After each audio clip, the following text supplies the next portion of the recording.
કોઈ પણ ચૂંટણીનું પરિણામ એટલે શું? ફક્ત આંકડા? ના, એ લોકોનો અવાજ હોય છે. આજે આપણે મજૂરા વિધાનસભાના પરિણામને હાર-જીતના દૃષ્ટિકોણથી નહીં, પણ એક કેસ સ્ટડી તરીકે સમજીશું. આપણું ફોકસ કોઈ વ્યક્તિ પર નહીં, પણ એ સિસ્ટમ પર રહેશે જે આવા પરિણામોને જન્મ આપે છે. તો ચાલો આ તપાસની શરૂઆત કરીએ. સૌથી પહેલાં આપણે મજૂરાની જમીની હકીકતને સમજીશું. પછી આંકડાઓ શું કહે છે એની ઊંડાણમાં જઈશું. પરિણામ પાછળના કારણોનું વિશ્લેષણ કરીશું અને વર્ષોથી ચાલતા એક ટ્રેન્ડ પર નજર કરીશું. અને અંતે આગળનો રસ્તો શું હોઈ શકે અને રાજકારણનો મૂળ હેતુ શું છે એના પર વાત કરીશું. કોઈ પણ રાજકીય સમીકરણને સમજવું હોય તો શરૂઆત ક્યાંથી કરવી? જમીનથી, એટલે કે એ વિસ્તારના લોકો, એમની આશાઓ અને એમની રોજબરોજની તકલીફોને સમજવું સૌથી જરૂરી છે.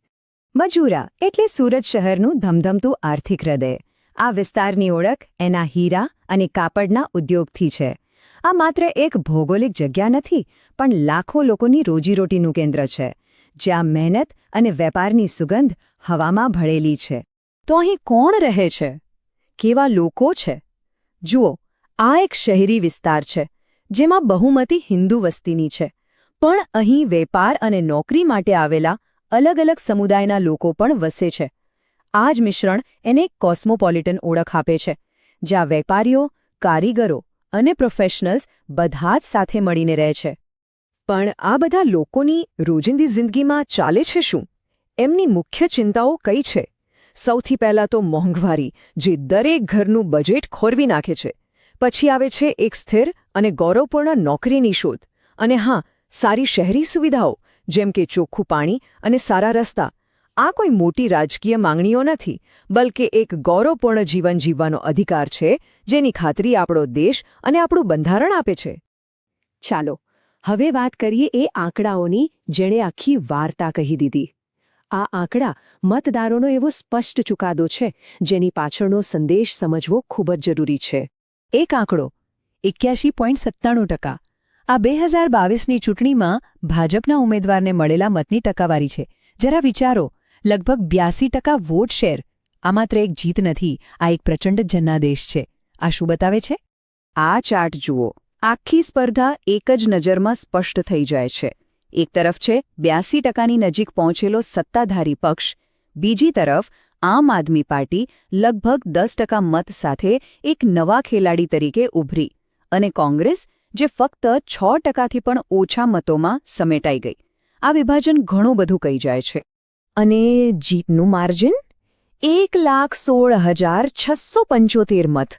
આ દર્શાવે છે કે આ કોઈ નજીકની લડાઈ નહોતી. આ એક એવી લહેર હતી જેણે વિપક્ષના બધા જ સમીકરણોને તોડી નાખ્યા. ના, રાજકારણમાં આવું અકસ્માતે નથી થતું. દરેક પરિણામ પાછળ કારણોની એક લાંબી હારમાળા હોય છે. તો આપણી તપાસનો મુખ્ય સવાલ એ જ છે, આવું થયું કેમ? આ કેમનો જવાબ જ આપણને આ ચૂંટણીના મૂળ સુધી લઈ જશે. આ કેમનો જવાબ શોધવા માટે આપણે એક ફ્રેમવર્કનો ઉપયોગ કરીશું. ચાલો એને ચતુર્મુખ સિદ્ધાંત કહીએ. આ સિદ્ધાંત પ્રમાણે કોઈ પણ રાજકીય લડાઈ 4 મુખ્ય મોરચાઓ પર લડાય છે, અને જે આ ચારેય મોરચા પર મજબૂત હોય, જીત એની જ થાય છે. જુઓ, કોઈ પણ ચૂંટણી આ 4 ચહેરા પર લડાય છે. પહેલો છે ચૂંટણીલક્ષી ચહેરો, એટલે કે તમારો ઉમેદવાર કોણ છે. બીજો છે સંગઠનાત્મક ચહેરો, એટલે કે બૂથ લેવલ સુધી તમારી ટીમ કેટલી મજબૂત છે. ત્રીજો વર્ણનાત્મક ચહેરો, એટલે કે તમે લોકો સુધી કઈ વાત પહોંચાડો છો. અને ચોથો છે સંસાધનાત્મક ચહેરો, એટલે કે પ્રચાર માટે તમારી પાસે કેટલા સંસાધનો છે. મજૂરામાં ખાસ કરીને સંગઠનના મોરચે જમીન આસમાનનો ફરક હતો. એક તરફ ભાજપનું શિસ્તબદ્ધ અને તૈયાર સંગઠન, તો બીજી તરફ કોંગ્રેસનું વેરવિખેર અને નિરાશ કેડર. સંગઠન એક પાઇપલાઇન જેવું છે. તમારી પાસે દુનિયાનો સૌથી સારો સંદેશ હોય, પણ જો એને લોકો સુધી પહોંચાડનારી પાઇપલાઇન જ તૂટેલી હોય, તો એ સંદેશનું શું કામ? ચાલો, હવે કેમેરાને થોડું ઝૂમ આઉટ કરીએ. કારણ કે 2022માં જે થયું એ કોઈ એક દિવસની ઘટના નહોતી. એની શરૂઆત ઘણા વર્ષો પહેલાં થઈ ચૂકી હતી. આ એક લાંબો ટ્રેન્ડ છે, જેને સમજવો જરૂરી છે.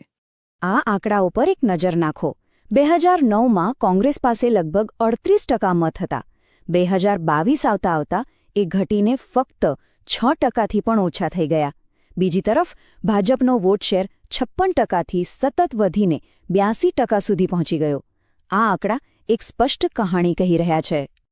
આ કોઈ સામાન્ય ચૂંટણીની લહેર નથી. આને રાજકીય ભાષામાં રાજકીય મૂડીનું માળખાકીય સ્થાનાંતરણ કહેવાય છે.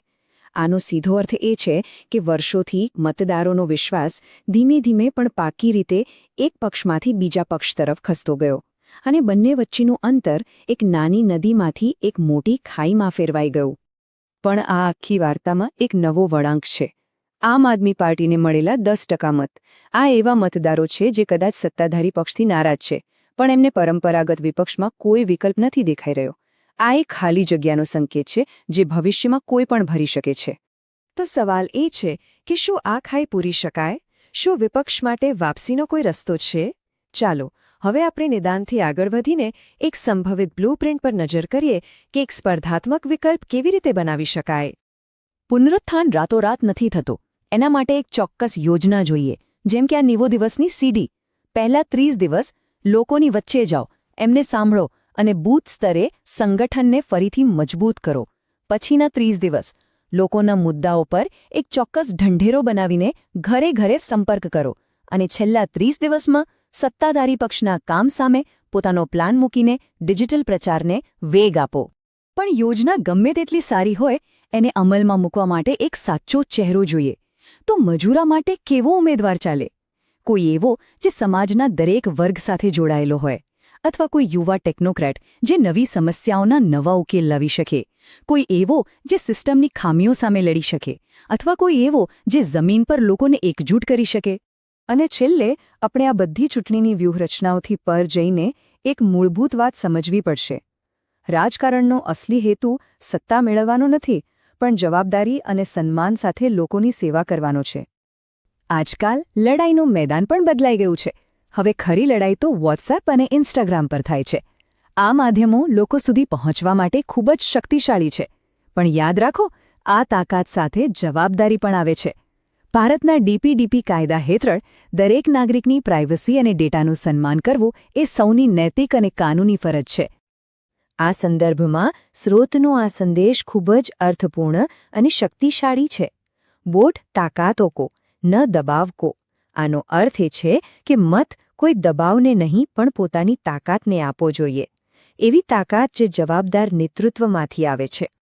તો અંતે આપણે આ સવાલ પર આવીને અટકીએ છીએ. જ્યારે 15 વર્ષમાં 76 પોઈન્ટનું અંતર સર્જાય, તો શું આ ફક્ત સંગઠનની નિષ્ફળતા છે, કે પછી વાર્તા કહેવાની ભૂલ છે, કે પછી આ લોકો અને નેતાઓ વચ્ચે તૂટેલા વિશ્વાસની કહાણી છે? આનો જવાબ કદાચ ભવિષ્ય જ આપશે.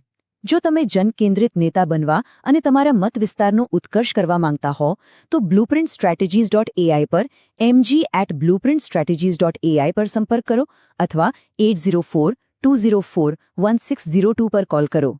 રાજકારણથી પરનો હેતુ.